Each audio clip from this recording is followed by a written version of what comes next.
Assalamualaikum warahmatullahi wabarakatuh. Perkenalkan kami dari kelompok 7 mata kuliah Sistem Telekomunikasi kelas L4307 dengan anggota Ananda Yusuf Majid, Awas Soleh Subarkah, dan Rangga Hardi Winata. Di sini kami akan memaparkan materi dari tugas kami yaitu mengenai sistem komunikasi satelit. Untuk konten dari pemaparan materi ini ada 3. Yang pertama ada definisi dasar, yang kedua ada penjelasan teknis, yang ketiga ada contoh penerapan. Nah, untuk yang pertama ada definisi dasar akan dijelaskan oleh Warsoleh Subarkah. Baik, untuk pertama dari latar belakangnya sendiri itu bahwa selaras dengan perkembangan teknologi di bidang telekomunikasi, masyarakat pengguna jasa telekomunikasi menginginkan layanan yang makin beragam. Salah satunya itu adalah bagaimana dalam waktu yang cepat dapat berkomunikasi dengan pengguna jasa lainnya dalam jarak yang cukup jauh. Seperti yang sudah diketahui, sistem transmisi seperti fiber optik, microwave, dan seluler tidak memungkinkan untuk memenuhi tuntutan tersebut. Sistem komunikasi satelit berfungsi sebagai repeater atau pengulang dengan komponen utama yaitu space segment atau ruas angkasa yang terdiri dari satelit dan ground segment atau ruas bumi. Satelit komunikasi sendiri merupakan sebuah pesawat luar angkasa yang ditempatkan pada orbit bumi, di mana di dalamnya terdapat penerima dan pemancar gelombang mikro yang mampu merelay sinyal-sinyal dari satu titik ke titik yang lain di permukaan bumi menggunakan frekuensi gelombang mikro. Pada bagian space segment, terdapat satelit yang merupakan sebuah benda luar angkasa yang berfungsi memancarkan kembali atau relaying sinyal-sinyal yang diterima dari bumi. Sedangkan ground segment sendiri merupakan sebuah jaringan lanjutan untuk menuju terminal pengguna seperti sentral komputer, sentral telepon, maupun televisi. Selanjutnya itu adalah jenis-jenis dari satelit sendiri. Jenis-jenis satelit sendiri itu sendiri pertama ada satelit astronomi, yaitu adalah satelit yang digunakan untuk mengamati planet, galaksi, dan objek angkasa lainnya yang jauh. Yang kedua, satelit komunikasi, di mana satelit komunikasi ini adalah satelit buatan yang dipasang di angkasa dengan tujuan telekomunikasi, menggunakan radio pada frekuensi gelombang mikro. Kebanyakan satelit komunikasi sendiri menggunakan orbit geosinkron atau orbit geostasioner, meskipun beberapa tipe terbaru menggunakan satelit pengorbit bumi rendah. Dan selanjutnya ada satelit pengamat bumi, di mana satelit ini dirancang khusus untuk mengamati bumi dari orbit, seperti satelit reconnaissance, tetapi ditujukan untuk penggunaan non-militer, seperti pengamatan lingkungan, meteorologi, pembuatan map, dan lain-lain. Yang selanjutnya adalah satelit navigasi, di mana satelit ini menggunakan sinyal radio yang disalurkan ke penerima di permukaan tanah untuk menentukan lokasi sebuah titik di permukaan bumi. Salah satu satelit navigasi yang sangat populer adalah GPS milik Amerika Serikat dan GLONASS milik Rusia. Selanjutnya ada satelit mata-mata, di mana satelit ini digunakan untuk mengamati bumi atau satelit komunikasi yang digunakan untuk tujuan militer atau mata-mata. Selanjutnya ada satelit tenaga surya, di mana satelit ini adalah satelit yang dibuat di orbit bumi tinggi yang menggunakan transmisi tenaga gelombang mikro untuk menyorotkan tenaga surya kepada antena yang sangat besar di bumi yang dapat digunakan untuk menggantikan sumber tenaga konvensional. Selanjutnya ada stasiun angkasa, di mana stasiun angkasa ini adalah struktur buatan manusia yang dirancang sebagai tempat tinggal manusia di luar angkasa. Stasiun angkasa ini sendiri dibedakan dengan pesawat angkasa lainnya oleh ketiadaan propulsi pesawat angkasa utama atau fasilitas pendaratan, dan kendaraan lain digunakan sebagai transportasi dari stasiun ke stasiun yang lain. Stasiun angkasa sendiri dirancang untuk hidup jangka menengah di orbit, untuk periode mingguan, bulanan, atau bahkan tahunan. Satelit cuaca, ada lagi satelit cuaca, yaitu adalah satelit yang digunakan untuk mengamati cuaca dan iklim bumi. Satelit miniatur adalah satelit yang ringan dan kecil. Dan selanjutnya ada klasifikasi terbaru yang dibuat untuk mengkategorikan satelit-satelit ini, yaitu diantaranya adalah satelit mini yang beratnya itu dari 500 sampai 200 kg, dan selanjutnya ada satelit mikro yang dimana beratnya itu adalah di bawah dari 200 kg, dan terakhir adalah satelit nano, itu dimana adalah beratnya di bawah 10 kg. Selanjutnya sendiri saya akan menjelaskan mengenai jenis-jenis orbit. Jadi jenis-jenis orbit sendiri itu berdasarkan ketinggian orbit dibagi menjadi beberapa. Yang pertama yaitu orbit rendah, di mana orbit rendah ini sendiri dia biasa disebut dengan nama lainnya LEO, ya, LEO. Nah, di mana yang kepanjangan dari Low Earth Orbit, yang tingginya dari orbitnya sendiri itulah 300 sampai 1.500 km di atas permukaan bumi. Dan selanjutnya adalah orbit menengah atau medium Earth orbit atau biasa disingkat MEO. Dan itu ketinggiannya adalah 1.500 sampai 36.000 km di atas permukaan bumi. Dan selanjutnya ada orbit geosinkron atau geosynchronous orbit atau biasa disingkat menjadi GSO, dan di mana itu ketinggiannya adalah sekitar 36.000 km di atas permukaan bumi. Dan selanjutnya ada orbit geostasioner, di mana orbit geostasioner ini sendiri dia berada di ketinggian 35.790 km di atas permukaan bumi. Dan terakhir adalah orbit tinggi atau high Earth orbit, di mana ini ketinggiannya adalah di atas 36.000 km di atas permukaan bumi. Oke, selanjutnya itu untuk dari orbit itu memiliki istilah khusus ya. Yang pertama ada orbit Molniya, di mana orbit Molniya ini sendiri adalah orbit satelit dengan periode orbit 12 jam dan inklinasi sekitar 63 derajat. Dan selanjutnya ada orbit Sun Synchronous, di mana orbit Sun Synchronous ini adalah orbit satelit dengan inklinasi dan tinggi tertentu yang selalu melintasi ekuator pada jam lokal yang sama. Dan terakhir adalah orbit polar, di mana orbit satelit ini dia gerak tempatnya itu bergeraknya melintasi kutub. Selanjutnya masuk ke bagian kedua, yaitu penjelasan teknis dari sistem komunikasi satelit ini.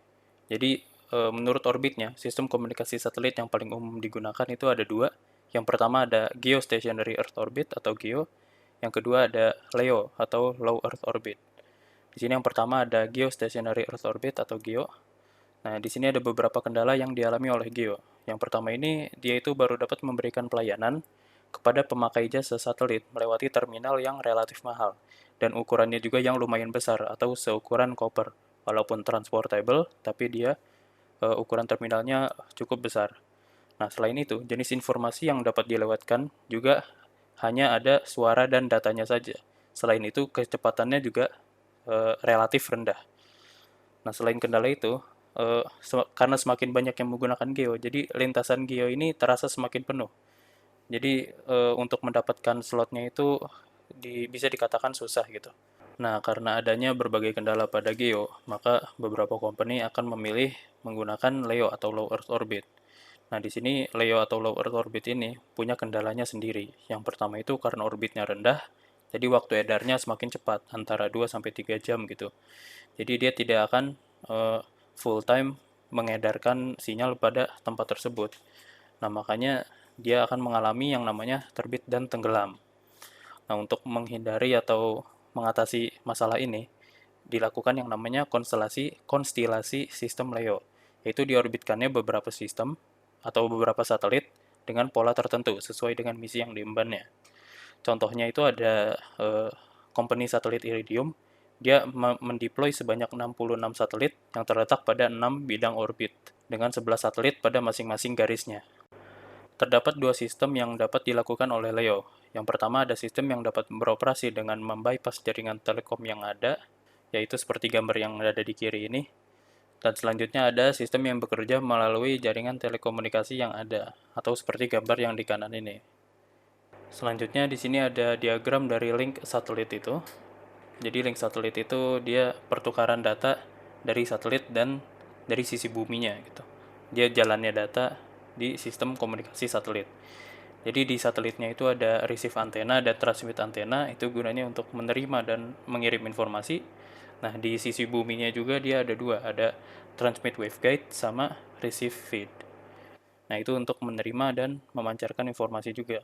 Nah, di sini juga terdapat berbagai macam komponen-komponen pada link satelit.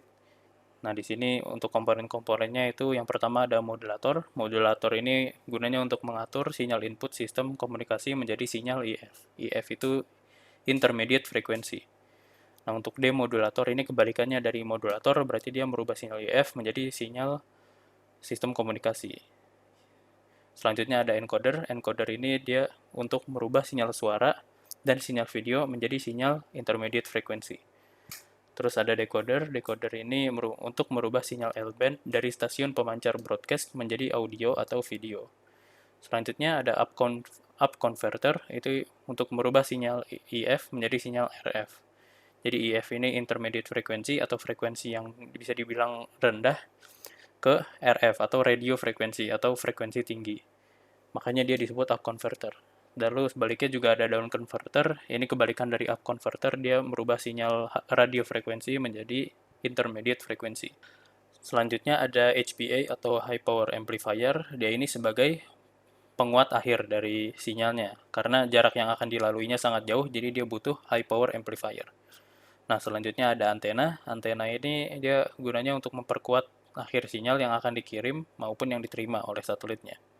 Segmen dari satelit ini, dia terbagi menjadi dua, yaitu ada space segment atau segmen dari satelitnya, dan ada ground segment atau segmen dari sisi buminya. Nah, selanjutnya untuk pengiriman dan penerimaan data itu ada dua jenis. Yang pertama ada uplink, yaitu pengiriman data dari ground segment dari ground segment ke space segment. Lalu selanjutnya kebalikannya ada downlink. Downlink itu dia proses pengiriman data dari space segment ke ground segment. Oke, selanjutnya masuk ke link budget. Link budget dari satelit ini dia merupakan suatu metode perhitungan link dalam perencanaan dan pengoperasian sistem komunikasi satelit. Jadi dengan menghitung berbagai parameter dari link budget ini, tujuannya itu untuk mencari link satelit yang optimum dan efisien. Nah, selain optimum dan efisien, jadi yang dicari itu bisa mengetahui power optimal yang perlu diterima transponden, terus mengetahui kebutuhan power dari high power amplifiernya, dan juga dari kapasitas transpondernya. Untuk perhitungan budget link ini ada dua, yaitu perhitungan budget link untuk uplink dan yang kedua untuk downlink. Nah, di sini yang pertama untuk uplink, bisa dilihat di sini terdapat berbagai rumus untuk menghitung budget link dari uplinknya. Di sini yang pertama ada GU. GU ini menyatakan besarnya jumlah antena pemancar secara maksimal. Lalu selanjutnya ini ada DU. DU ini slant range atau jarak uplink antara stasiun bumi dengan satelitnya. Nah, di sini bisa dilihat rumus-rumusnya dan keterangan-keterangannya. Lalu selanjutnya ada free space loss uplink. Jadi, free space loss ini adalah kerugian yang terjadi dalam sambungan komunikasi melalui gelombang radio. Nah, di sini itu selanjutnya ada EIRP, yaitu besaran yang menyatakan kekuatan daya pancar stasiun bumi yang dapat dihitung dengan persamaan ini, yang di bawah ini. Lalu selanjutnya ada carrier to noise uplink. Jadi carrier to noise ratio ini dia nilai perbandingan antara carrier yang diterima dengan sinyal noise yang dihasilkan. Nah, untuk carrier to noise ini nanti pada akhirnya dapat ditotalkan antara uplink dan downlink. Nah, selanjutnya untuk perhitungan downlinknya, di sini kurang lebih prinsipnya sama seperti sebelumnya. Di sini ada berbagai macam rumus. Ada GD, ini menyatakan penguatan antena penerima pada suatu stasiun bumi. Terus yang kedua ada DD, ini adalah slant range atau jarak downlink antara stasiun bumi dengan satelitnya. Lalu ada seperti sama tadi free space loss. Free space loss downlink adalah rugi-rugi atau loss dari downlinknya tersebut.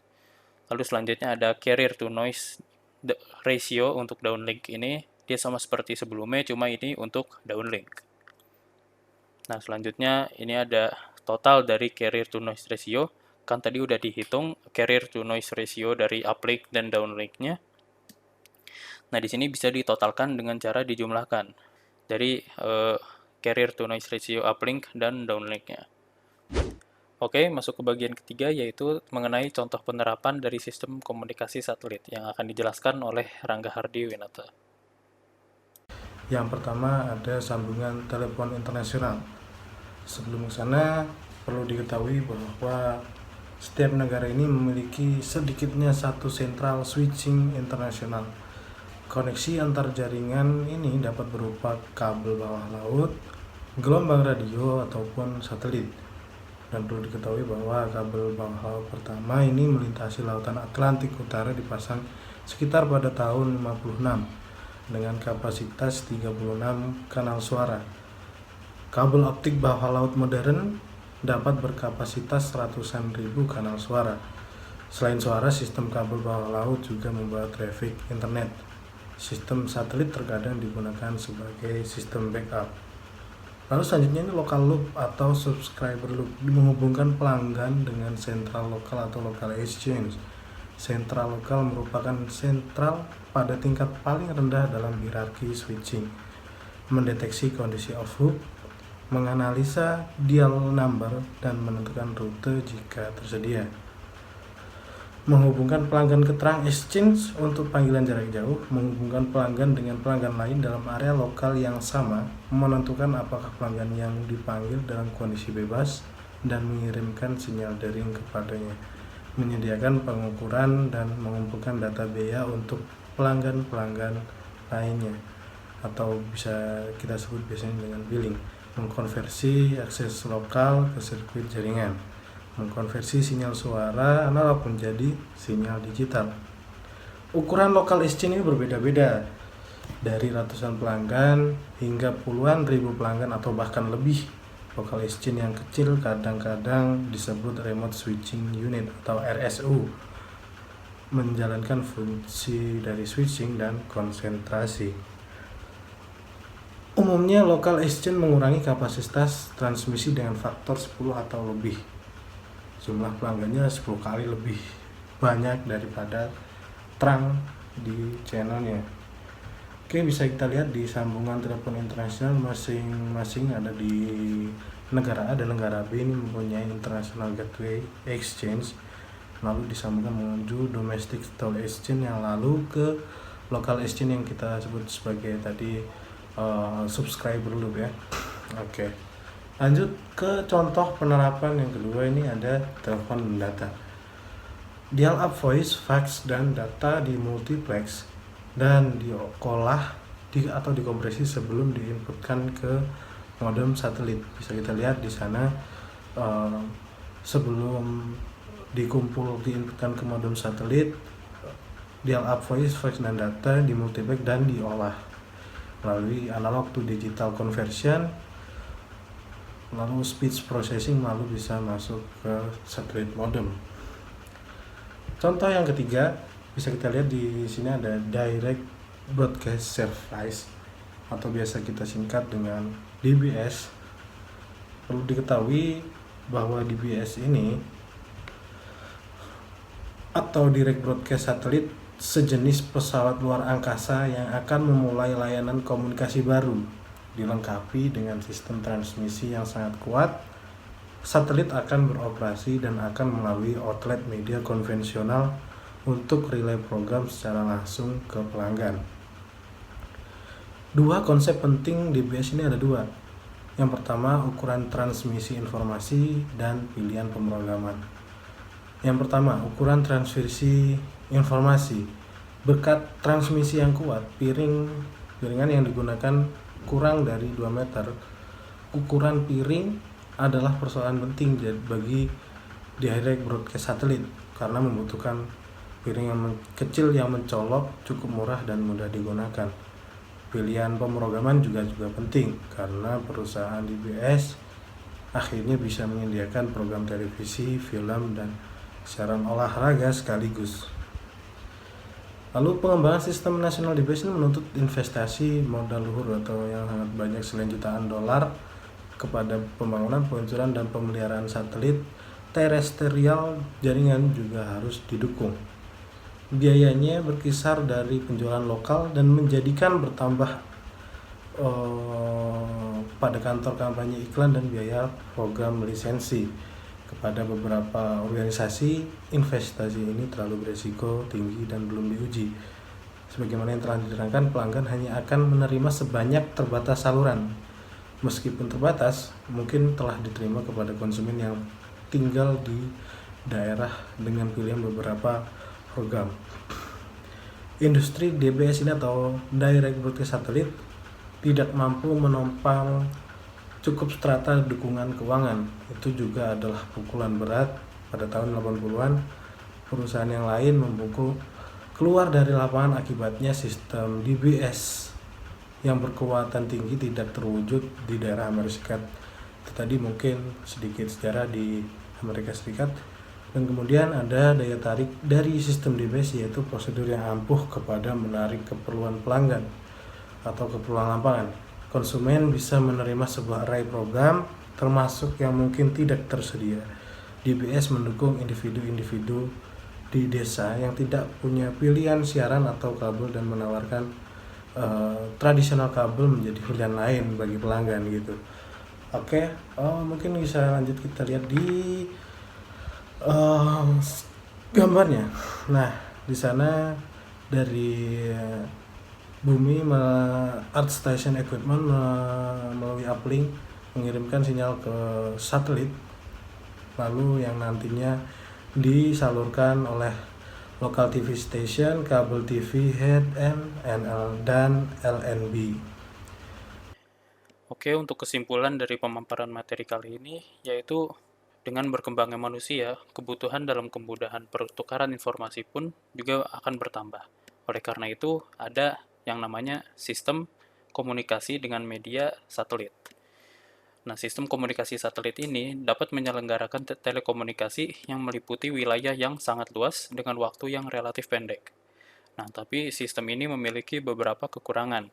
Yang pertama yaitu terdapat beberapa peluncuran dari satelit ini yang tidak mencapai orbitnya atau kegagalan dalam take off.